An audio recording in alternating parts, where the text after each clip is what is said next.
Welcome back to our channel Lekhankan विद्यापीठ।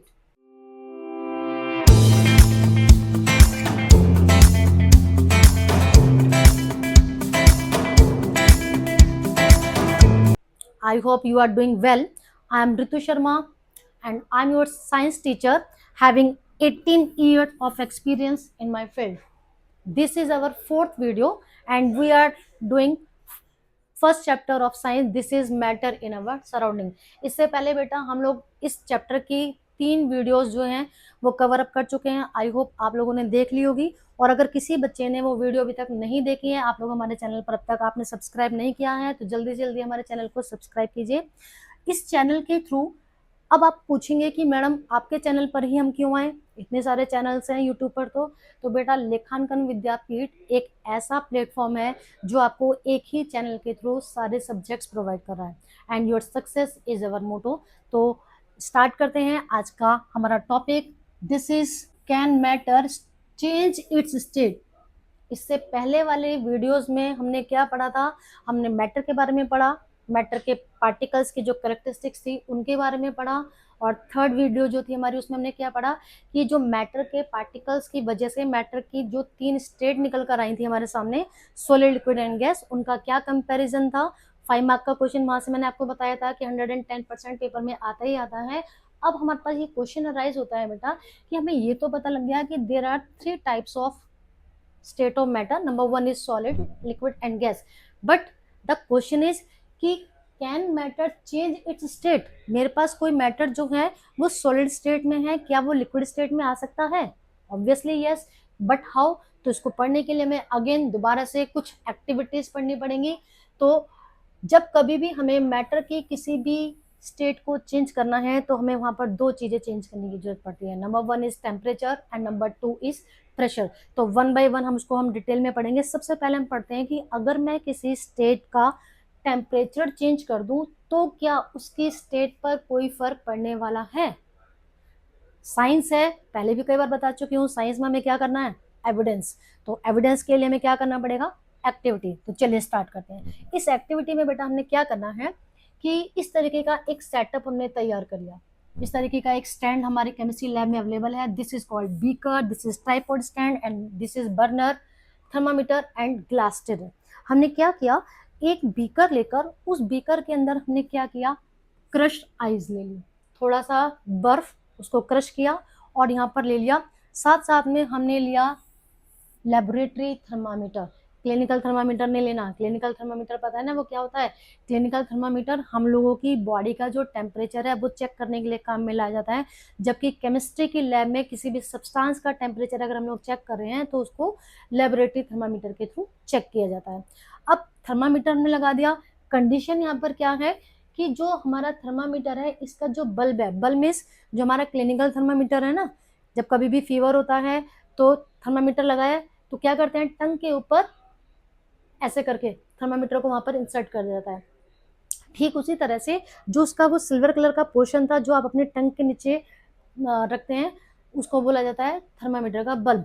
वो वाला जो हमारा थर्मामीटर का बल्ब है वो हमारी आइस के कांटेक्ट में होना चाहिए। ये नहीं है कि आपने ऊपर टांग दिया जी और नीचे बर्फ है, तो कोई एक्सपेरिमेंट हमारा नहीं होगा। केमिस्ट्री में स्पेशली साइंस के अंदर, चाहे वो केमिस्ट्री है, चाहे फिजिक्स है, चाहे हम लोग बायोलॉजी कर रहे हैं, we should be very careful and attentive. ठीक है, इस तरीके का हमने सेटअप तैयार कर लिया। और स्टार्टिंग में हमें क्या करना है, इस वाली एक्टिविटी को करने से पहले सिर्फ और सिर्फ हमारे दिमाग में क्या होना चाहिए कि हमें बिल्कुल अटेंटिव रहना चाहिए। यहाँ पर हमने ये जो थर्मामीटर है इसके ऊपर से अपनी निगाह नहीं हटानी। पूरी की पूरी एक्टिविटी में क्या किया, सेटअप तैयार किया और नीचे से हमने जो है बर्नर की फ्लेम जो है ऑन कर दी। हमें एकदम से बहुत हाई फ्लेम नहीं करनी है, लो फ्लेम पे स्टार्ट करेंगे। जैसे ही हमने इसको गर्म करना स्टार्ट किया, ऑब्वियस सी बात है कि बर्फ पिघलेगी। ठीक है, जैसे ही हमारी आइस ने मेल्ट होना स्टार्ट किया, वाटर की 1 ड्रॉपलेट जैसे ही आपको नजर आती है, you should note down the reading of the thermometer. आपको थर्मामीटर की रीडिंग जो है वो नोट डाउन कर ली कि जो मेरी बर्फ है भाई इतने टेम्परेचर पर पहली बार इसमें से पानी की एक बूंद मुझे नजर आई। क्लियर? कोई मुश्किल वाली बात नहीं है। अब क्या करना है, अब हमने क्या किया, जो हमारा बर्नर है उसको हमने कंटिन्यूशन में ऑन करके रखा। फ्लेम देते जा रहे हैं, देते जा रहे हैं, देते जा रहे हैं। धीरे धीरे करके जो हमारी पूरी की पूरी आइस है वो किस में कन्वर्ट होगी, पानी में। ऑब्वियस सी बात है भाई, हीट कर रहे हैं, उसको गर्म कर रहे हैं तो बर्फ जो है वो तो पानी में पिघलेगी। अगर हम उसको नहीं भी गर्म करते हैं, फ्रीजर से बाहर निकाल कर अपना रख दिया आपने बर्फ को, तो ऑटोमेटिकली वो आसपास की सराउंडिंग की वजह से, क्या आसपास के सराउंडिंग की हीट की वजह से मेल्ट होना स्टार्ट हो जाती है। तो अब यहाँ पर क्या मैजिक निकल कर आया आपके सामने, यहाँ पर उन्होंने हमारे से क्या बोला है कि record your observation for the conversion of water in the liquid state to the gases state, sorry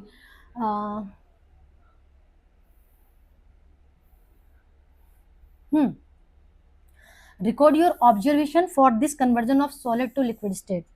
ठीक है, अब हमने क्या किया, जब तक पूरी की पूरी हमारी जो आइस है वो वाटर में कन्वर्ट नहीं हो जाती, लास्ट भी हमने अपनी जो टेम्परेचर की रीडिंग है वो नोट डाउन कर ली। आप क्या देखोगे कि जब हमारी फर्स्ट वाटर की ड्रॉपलेट नजर आई थी, जो आपने रीडिंग नोट डाउन की थर्मामीटर की, और जब आपका पूरा का पूरा बर्फ पानी में होल वाटर आपको मिल गया, मतलब कि सारी की सारी बर्फ अब जब आपकी पानी में कन्वर्टेड हो चुकी है, तो भी आपकी थर्मामीटर की जो रीडिंग आती है वो हमारी कांस्टेंट ही रहती है। मींस जितनी रीडिंग आपने इनिशियल स्टेज में जिस समय फर्स्ट वाटर ड्रॉपलेट्स आपने गेन की थी तब नोट की थी, सारी की सारी वो है ना एक मैजिक। अब इसके पीछे का रीजन हम बाद में पढ़ेंगे, पहले इससे रिलेटेड अभी एक और एक्टिविटी। अब हमें क्या करना है, सेम सेटअप है। अब हमारी जो सारी की सारी बर्फ थी वो किस में कन्वर्ट हो चुकी है, वाटर में। ठीक है, फिर हमने क्या किया जी, स्टार्टिंग में पहले इनिशियल थर्मामीटर की रीडिंग नोट डाउन कर ली, गर्म करना स्टार्ट किया। अगेन वही कंडीशन की हमें बर्नर की जो फ्लेम है वो बहुत ज्यादा हाई नहीं करनी।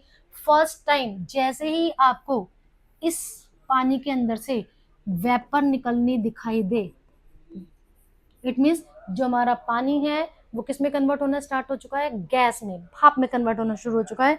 तो तुरंत हमने क्या किया, इस थर्मामीटर के रीडिंग को नोट डाउन कर लिया। क्लियर। अब इसके बाद क्या करेंगे, अगेन जब तक पूरा का पूरा पानी हमारा गैस में कन्वर्ट नहीं हो जाता, जैसे ही लास्ट वाटर की ड्रॉपलेट हमारे बीकर के अंदर से खत्म होती है और वो वेपर में कन्वर्ट हुई, हमने अगेन थर्मामीटर की रीडिंग नोट की। अगेन क्या आया हमारे पास, सेम रीडिंग। है ना एक हैरानी वाली बात कि भाई हम तो लगातार गर्म करते जा रहे हैं, तो हमारे अकॉर्डिंग तो क्या होना चाहिए था, थर्मामीटर की रीडिंग बढ़नी चाहिए थी, बढ़नी चाहिए थी, बढ़नी चाहिए थी। लेकिन हम लोग क्या देख रहे हैं, फर्स्ट केस में भी थर्मामीटर की रीडिंग सेम, सेकंड केस में भी थर्मामीटर की रीडिंग सेम। तो अब ये तो बड़ा कंफ्यूजिंग वाला है, ये तो बड़ा कुछ ऐसा लगता है कि कुछ ना कुछ तो गोल चक्कर है यहाँ पर, है ना, दाल में कुछ काला नजर आ रहा है। बट क्योंकि ये साइंस है, तो साइंस में हर चीज के पीछे बेटा क्या है, एक ना एक रीजन। अब ये रीजन क्या है, उसके उसको समझने के लिए पहले हमारे पास आई ये कुछ चार डेफिनेशंस। इन चार डेफिनेशंस को आपको समझना पड़ेगा। फर्स्ट केस में हमने क्या देखा कि जो हमारी आइस थी उसने जिस टेम्परेचर पर पिघलना शुरू किया, वो टेम्परेचर हमारा शुरू से लेकर लास्ट तक सेम ही रहा। इट मीन्स ये वो टेम्परेचर है जिस टेम्परेचर पर हमारी जो आइस थी वो किसमें कन्वर्ट हो गई, वाटर में। तो the temperature at which a solid changes into a liquid at atmospheric pressure is called melting point. किसी भी सॉलिड के लिए उस सॉलिड का मेल्टिंग पॉइंट वो टेम्परेचर है जिस पर वो क्या कर दे जी, मेल्ट होना शुरू कर दे, पिघलना शुरू कर दे। बट कंडीशन क्या, एट एटमॉस्फेरिक प्रेशर, कि जो एटमॉस्फेरिक प्रेशर है वो हमारा सेम ही रहना चाहिए। तो उस वाले टेम्परेचर को उस पर्टिकुलर सॉलिड का क्या बोला जाता है, melting point. For example the melting point of ice is 0 degree Celsius, you have to learn it. हमारी जो आइस है उसका मेल्टिंग पॉइंट है 0 डिग्री सेल्सियस। क्लियर। सेकेंड वाली एक्टिविटी में हमने क्या पढ़ा था कि जो हमारा सारा पानी था, जिस समय वो फर्स्ट टाइम वेपर में कन्वर्ट हुआ, लास्ट टाइम तक भी हमारा टेम्परेचर की जो रीडिंग थी वो सेम रही। इट मीन्स एक ऐसा temperature, that temperature at which a liquid starts boiling eight atmospheric pressure is called its boiling point. किसी भी लिक्विड का वो टेम्परेचर जिस पर वो लिक्विड बॉयल होना स्टार्ट हो जाए, बॉयल का मतलब कि अब वो वेपर में कन्वर्ट होना स्टार्ट हो गया, is called its boiling point. The boiling point of water is 100 degree Celsius. Okay बेटा, तो ये तो थी हमारी जो दोनों थर्मामीटर की रीडिंग आई थी, उनको पर्टिकुलर एक एक नाम मिल गया। नाउ जो हमारे दिमाग में क्वेश्चन था, जो हमें जब से परेशान किया जा रहा है कि यार मैम आप हमें ये बताइए कि टेम्परेचर की रीडिंग क्यों नहीं बढ़ी, मुझे तो बस ये जानना है कि लगातार मैं गर्म कर रहा हूँ, टेम्परेचर की रीडिंग क्यों नहीं बढ़ रही। तो बात आती है बेटा latent heat of fusion. Latent word का मतलब होता है हिडन। अब हमने बेटा, और हिडन का मतलब क्या होता है आपको पता है, छिपा हुआ। आप लोग हाइड एंड सीक गेम खेलते हो ना, तो वही लुका छिपी का जो गेम है वो साइंस के अंदर भी देखने को मिल रहा है। अब देखो यहाँ पर हमने फर्स्ट एक्टिविटी में हमने क्या किया था कि जो हमारा आइस था, जब तक वो पूरा का पूरा वाटर में कन्वर्ट नहीं हो गया, थर्मामीटर की जो रीडिंग थी हमारी वो सेम आई थी। इसका मतलब जो लगातार यहाँ से हीट जा रही है वो, क्योंकि थर्मामीटर की रीडिंग तो नहीं बढ़ा रही, लेकिन क्योंकि कंटिन्यूशन में हीट की सप्लाई हो रही है, तो वो जो हीट थी वो क्या काम कर रही है, वो छिप कर काम कर रही है हिडन वे में। इसीलिए इस वाली हीट का नाम है लेटेंट हीट ऑफ फ्यूजन। तो ये हीट जो है वो छिपकर क्या काम कर रही थी, ये छिपकर क्या काम कर रही थी, अभी हमने क्या पढ़ा था, इंटरमोलिकुलर फोर्स पढ़कर आया था ना, इंटरमोलिकुलर फोर्स। तो ये जो हमारा इंटरमोलिकुलर फोर्स था, इस इंटरमोलिकुलर फोर्स को तोड़ने के लिए, उसको वीकर बनाने के लिए जो हमारी ये हीट है वो काम में आ रही थी।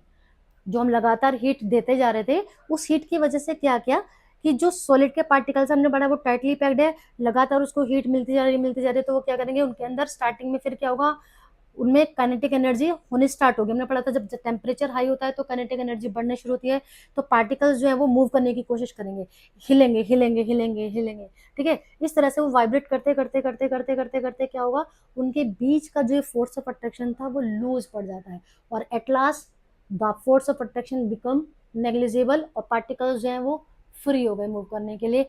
सो क्या हुआ कि जो हमारी मैटर की स्टेट थी वो सॉलिड से किस में कन्वर्ट हो गई, वो लिक्विड के अंदर।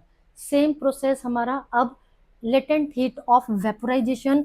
यहाँ पर भी हम अगेन देखते हैं कि जो हमारी हीट है वो दोबारा से चिपके काम कर रही है। तो पहले लेटेंट हीट ऑफ फ्यूजन की डिफाइन अगर पढ़े, the amount of heat energy that is required to change 1 kg of solid into liquid at atmospheric pressure. Heat का वो अमाउंट जो 1 किलो, ध्यान रखना जी, 1 किलो सॉलिड को लिक्विड में कन्वर्ट करने के लिए काम में आए, but at its atmospheric pressure. इसको क्या बोलते हैं हम लोग, लेटेंट हीट ऑफ फ्यूजन।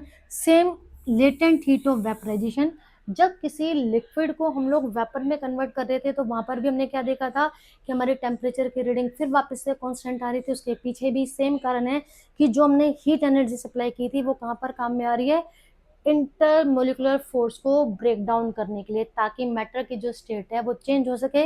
इसीलिए लेटेंट हीट ऑफ वेपराइजेशन की क्या डिफाइन बन गई बेटा, it is the amount of heat energy required to convert 1 kilogram of liquid into vapor without any change in its temperature। Temperature में बिना change किए अगर हीट हमारी किसी लिक्विड को वेपर में कन्वर्ट कर रही है, 1 किलोग्राम लिक्विड को, तो उस हीट को क्या बोला जाता है, latent heat of vaporisation. I hope आपको समझ में आ गया होगा। ये जो दोनों डिफाइन है बेटा, इन चारों डिफाइन में से ये दो define most and most important है, क्योंकि बॉइलिंग पॉइंट और melting point most of the time MCQs में आता है। ठीक है, और वाटर का बॉइलिंग पॉइंट, सॉरी वाटर का जो हमारा है boiling point 100 degree Celsius, and ice का melting point this is 0 degree Celsius. You have to learn it. मैंने आपको बताया हर सॉलिड का, हर लिक्विड का, हर सॉलिड का अलग मेल्टिंग पॉइंट है, हर लिक्विड का अलग बॉइलिंग पॉइंट है, तो सबका सेम नहीं है। Now our next topic is conversion of Celsius to Kelvin। अब आप कहोगे कि मैडम अचानक से ये टॉपिक यहाँ पर कैसे आ गया। ये टॉपिक क्यों आया, क्योंकि अभी हम किसके बारे में बात कर रहे थे, अभी हम बात कर रहे थे टेम्परेचर के बारे में, है ना। अभी हमने क्या पढ़ा था कि जी टेम्परेचर, टेम्परेचर की सारी कहानी थी ना उन्होंने एक्टिविटीज में, इसीलिए ये टेम्परेचर वर्ड यहाँ पर आ गया। अब जितने भी साइंटिफिक एक्सपेरिमेंट्स किए जाते हैं लैब के अंदर, वहां पर जो टेम्परेचर यूज किया जाता है वो किया जाता है केल्विन में। बट हम लोग डे टू डे लाइफ में जो टेम्परेचर नोट डाउन कर रहे हैं या उसके टेम्परेचर की रीडिंग नोट डाउन कर रहे हैं वो किस में, सेल्सियस में। आपको ये बात पहले से मालूम होगी बेटा, एक बार मैं दोबारा से आपको रिमाइंड करा रही हूँ कि जो हमारा टेम्परेचर है इसको 3 स्केल्स में मेजर किया जाता है। Number 1 Fahrenheit, number 2 Celsius and number 3 kelvin. 7th class में आप लोगों ने ऑलरेडी फ़ारेनहाइट और सेल्सियस के बीच का रिलेशन पढ़ा था, पता है सबको। हमारा नॉर्मल ह्यूमन बॉडी टेम्परेचर आपका और मेरा कितना होना चाहिए? हाँ जी, वेरी गुड। दिस इज, अगर मैं सेल्सियस में बात करूं तो it would be 37 degree Celsius, और अगर मैं फारेनहाइट की बात करती हूँ तो this would be 98.6 degree Fahrenheit. Sometimes हम लोग क्या बोलते हो, डिजिट तो ये वाली बोल रहे हैं जी और आगे लगा रहे हैं सेल्सियस, जो कि रॉन्ग है ना। लेकिन अब हम यहाँ पर फारेनहाइट और इसकी बात नहीं कर रहे हैं, अब हम बात कर रहे हैं दो स्केल, जो कि क्या क्या है हमारे, केल्विन एंड सेल्सियस। यहाँ से आते हैं बेटा हमें न्यूमेरिकल, कि आपको कोई भी टेम्परेचर गिवन है सेल्सियस में, क्वेश्चन आएगा कि convert the temperature into kelvin, या फिर इसका अपोजिट क्वेश्चन भी आ सकता है कि आपको टेम्परेचर दे रखा है केल्विन में, you have to convert it into Celsius. But अब हमारे पास ये फिर दोबारा से प्रॉब्लम आ गई, भाई करेंगे तो तब ना जब हमें इनके बीच का रिलेशन पता होगा। तो इनके बीच का रिलेशन क्या है? 0 डिग्री सेल्सियस, 0 डिग्री सेल्सियस, ठीक है, is equal to 273 Kelvin. Means अगर कोई टेम्परेचर हमारा 0 डिग्री सेल्सियस है, इसका मतलब वो केल्विन में हो जाता है 273। ओके, सो अब अगर हमें कन्वर्ट करने के लिए आ जाए तो हमें क्या करना है, अगर आपको कोई भी टेम्परेचर सेल्सियस में गिवन है तो आपको क्या करना है, सॉरी सेल्सियस में आपको कन्वर्ट करना है, केल्विन में वो टेम्परेचर आपको गिवन है, केल्विन में टेम्परेचर गिवन है, सेल्सियस में कन्वर्ट करना है, तो क्या करेंगे, द गिवन वैल्यू, ठीक है, उस गिवन वैल्यू में से क्या करेंगे, सब्ट्रैक्ट 273, 273 को उस गिवन वैल्यू में से सब्ट्रैक्ट कर देंगे तो हमारे पास आंसर निकल कर आ जाएगा। देखो जैसे 300 केल्विन में टेम्परेचर दे रखा है हमें, और हमें कन्वर्ट किस में करना है, डिग्री सेल्सियस में। मैंने आपको क्या बताया, जो भी मेरी गिवन वैल्यू है केल्विन में, मैंने -273 कर दिया। क्यों कर दिया? क्योंकि हमने ये रिलेशन पढ़ा है। आंसर आ गया 27 डिग्री सेल्सियस। ये यहाँ पर जो है डिग्री को थोड़ा, ठीक है बेटा। अब अगेन नेक्स्ट क्वेश्चन है हमारा, टेम्परेचर हमें सेल्सियस में दे रखा है, हमें किस में कन्वर्ट करना है, केल्विन में। तो हमें क्या करना है, जो भी हमारा सेल्सियस वाली वैल्यू गिवन है उसके अंदर हम क्या करते हैं जी, +273, सिंपल। तो 23 हमारा गिवन था, 273 हमने एड ऑन कर दिया, ठीक। अब अगर मैं आपको क्वेश्चन दूं कि पानी का जो वाटर का हमने बॉइलिंग पॉइंट पढ़ा था वो क्या था, 100 डिग्री सेल्सियस, केल्विन में कितना हो गया, यस जल्दी बोलो, यस वेरी गुड। तो केल्विन में हुआ हमारा 100 + 273, दिस इज 373 केल्विन। तो अब आप लोग क्या बोल सकते हो जी, the boiling point of water is 373 kelvin. I hope आपको समझ में आ गया होगा। आपकी एक्सरसाइज में क्वेश्चंस गिवन है बेटा, क्वेश्चन नंबर 1 एंड 2 इसी वाले फॉर्मूले के ऊपर बेस्ड क्वेश्चंस हैं। आज की वीडियो में हम लोग इतना ही करते हैं। अब आगे जो हमारा नेक्स्ट टॉपिक आएगा वो वीडियो नंबर 5 में हम लोग करेंगे। तो आप लोग हमारे चैनल को सब्सक्राइब कीजिए, वीडियो को लाइक एंड शेयर करना ना भूलें, साथ साथ में कमेंट करना। वापस से मिलते हैं वीडियो 5 में, तब तक के लिए बाय बाय।